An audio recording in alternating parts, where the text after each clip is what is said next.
Welcome to the Selway Bitterroot Wilderness. The Selway Bitterroot Wilderness is the third largest wilderness area in the continental United States. It is a rugged land, dominated by broken ridges and high granite peaks. The deep canyons and low valleys in this majestic wilderness area are richly decorated by thick coniferous forests of cedar, fir, spruce, and pine. Pristine lakes mirror their protective mountain peaks, and a system of free-flowing rivers and streams connect the landscape in a mosaic of white caps and grassy banks. The Selway Bitterroot Wilderness is a federally designated wilderness area of over 1.3 million acres and boasts over 1,800 miles of hardy trails that traverse its vast and varied landscape. The glacier-carved Bitterroot Mountains separate the states of Idaho and Montana, with portions of the Selway Bitterroot Wilderness resting on both sides. Over 80% of the designated wilderness area is in Idaho. The Selway Bitterroot Wilderness was designated a wilderness area by the United States Congress in 1964. Under this act, wilderness areas are defined as areas where the earth and its communities of life are untrammeled by man, where man himself is a visitor who does not remain. Within the borders of the Selway Bitterroot Wilderness, motorized equipment and mechanical instruments are prohibited. This includes anything from wagons and carts to ATVs and aircraft, unless specific government regulations dictate otherwise. This pristine wilderness area hosts a wide variety of plant and wildlife species, and is a stronghold for maintaining biodiversity. Biodiversity is critical in boosting the ecosystem's productivity, and all species have an important role to play. This area's ability to sustain and support indigenous and endemic life is perhaps its most valuable feature. The Selway Bitterroot Wilderness is home to black bear, wolverines, moose, deer, and elk. Many avian species, including eagles, swans, Canadian geese, and great blue herons flourish in this wilderness area, as do aquatic species like the steelhead salmon and Pacific lamprey, as well as many unique plant species, such as the giant cedar, buttercup, Pacific dogwood, and other coastal disjunct species. Although no roads exist within its designated borders, the Selway Bitterroot Wilderness is still greatly influenced by U.S. Highway 12. This important highway corridor has been federally designated as the Northwest Passage Scenic Byway, and is nationally recognized as one of the finest stretches of road on American soil. It also holds historic and cultural significance due to its parallel course with both the Lewis and Clark and Nez Perce National Historic Trails.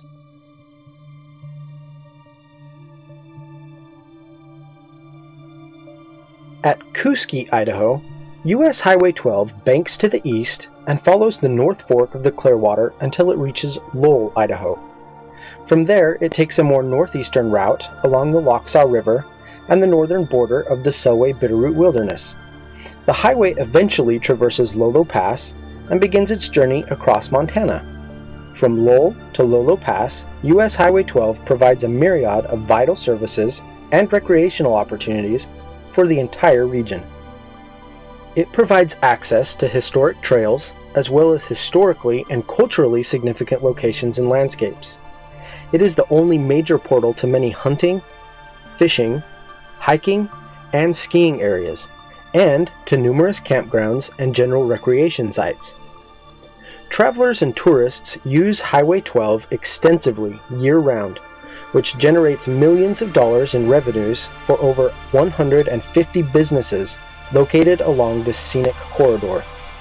Highway 12 also provides transportation services for biking, rafting, and horseback expedition outfitters and their equipment.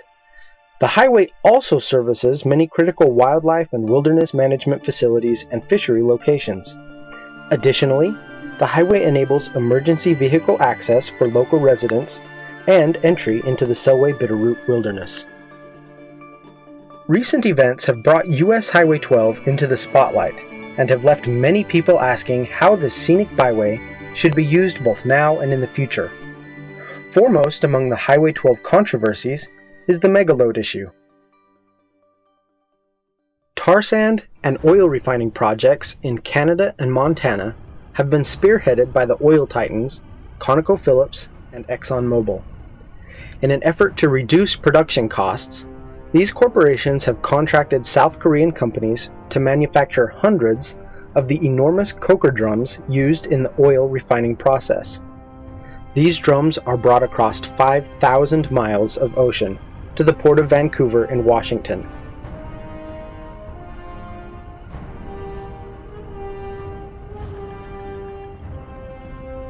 From there, they travel another 500 miles up the Columbia and Snake Rivers until they arrive at the port of Lewiston in Idaho. In order to reach the oil refinery in Billings, Montana, and the tar sands in Alberta, Canada, these coker drums are loaded onto massive convoys known as megaloads. These megaloads are almost 3 stories high, over 25 feet wide, more than 200 feet long, and can weigh in excess of 650,000 pounds. These megaloads are considered by many to be an incredible feat of engineering. However, the controversy they generate has as much to do with the route they take as it does to their dominating presence. The current proposal is to take these massive loads from the port of Lewiston along US Highway 12 over Lolo Pass and into Missoula, Montana, where they will make their way either east to Billings or north into Canada. Transporting loads of this size and magnitude along a federally designated scenic byway has naturally sparked a great deal of contention and debate.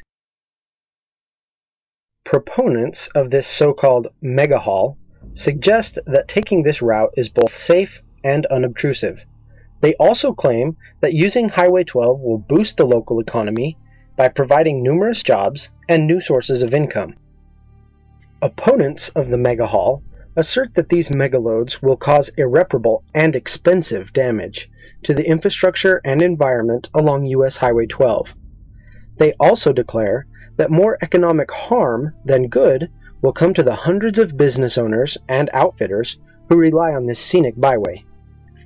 Other criticisms of the megahaul include potentially cut off emergency routes, restrictions to culturally significant Nez Perce tribe locations, and general safety concerns. Amidst the megahaul debate, the question has been asked, will these megaloads set a precedent that will lead to US Highway 12 being used as a permanent industrial corridor? Overwhelming evidence suggests that this is indeed the case. The Idaho Transportation Department has even stated, if one oil company is successful with this alternative transportation route, many other companies will follow their lead.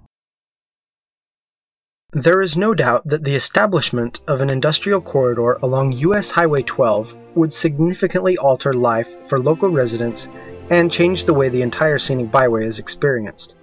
However, the far-reaching impacts that an industrial corridor could have on the wildlife and plant species of the region is largely unknown. With the Selway Bitterroot Wilderness in such close proximity to US Highway 12, many wonder how this safe haven for biodiversity would be impacted by the establishment of an industrial corridor. Specifically, the question has been asked, how would this wilderness area's ability to support native and endemic species be affected? GIS, or Geospatial Information Systems, have the ability to help answer and address many of these questions and concerns. GIS software can be used to analyze landscape conditions and determine the nature of relationships within these landscapes. In addition to analyzing, GIS software can be used to visualize these potentially complex relationships through the use of animations and models. Through GIS, The impacts of an industrial corridor on the Selway Bitterroot Wilderness can be analyzed and visualized. Studies conducted over the last 2 decades have proven that high-volume traffic is harmful to human health and the environment. These studies suggest that air and noise pollution are the 2 greatest environmental risks created by industrial corridor zones. Air pollution caused by increased vehicle emissions along Highway 12 would significantly alter the health of the region. The following illustration demonstrates how emissions could build up and spread along the river corridor. The heavier the traffic, the more emissions would build up. Aside from the environmental effects, an increase of pollutants would decrease visibility, which in turn would drastically change the scenic values of Highway 12. While a buildup of vehicle emissions can certainly alter the health of the proximate landscape, the issue is compounded by large amounts of air movement along this river corridor. This air movement is created by temperature fluctuations caused by the heating and cooling of the Lochsa River, and by the general topography of the corridor, which draws air like a chimney into and out of its connecting valleys and canyons. This movement of air, or air transport, carries pollutants for miles. Then, through either wet or dry deposition, these pollutants come into the surrounding wilderness areas and river systems, and collect on plant material. Studies have shown that these pollutants can discourage growth, cause illness, and even destroy viable habitat for some species. Noise pollution is a frequently ignored side effect of industrial corridors. An average car traveling at 55 miles per hour along a paved surface will produce a sound that measures 72 to 74 decibels from 50 feet away. This noise is the equivalent of that produced by a battery-operated drill. Trucks and larger vehicles produce as many as 86 decibels under similar conditions. As sound travels in a straight line, it usually drops about 3 decibels per 50 feet. However, with the forest growth and uneven topography of the region, sound along Highway 12 would be expected to drop by closer to 5 decibels per 50 feet. Studies conducted by the Federal Highway Administration indicate that many species are sensitive to sound levels as low as 20 decibels. This sensitivity to sound can interrupt predator and prey detection mechanics, disrupt communication and navigation, interfere with food detection, and alter sleep patterns. This means that many plant and animal groups could be detrimentally affected by noise from Highway 12 from as far as 700 feet away. From Kuskia to Lolo Pass, this 700-foot zone totals just over 17,000 acres of affected area. These Federal Highway Administration studies also indicate that higher traffic volumes severely compound noise levels and their effects on sensitive species. If Highway 12 were transformed into an industrial corridor, the traffic volume and increased nighttime road use would produce enough noise pollution to drive many sensitive species from the area. It is also important to note that the 17,000 acres affected by noise pollution along this corridor includes the North Fork of the Clearwater and the Lochsa River. These river systems support and sustain significant biodiversity in the region.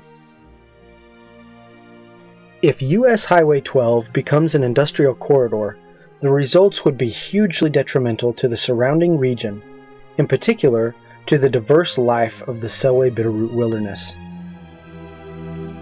For those on both sides of this issue, the time has come to step back and ask important questions about relationships and values, and to realize that local decisions have regional and global consequences.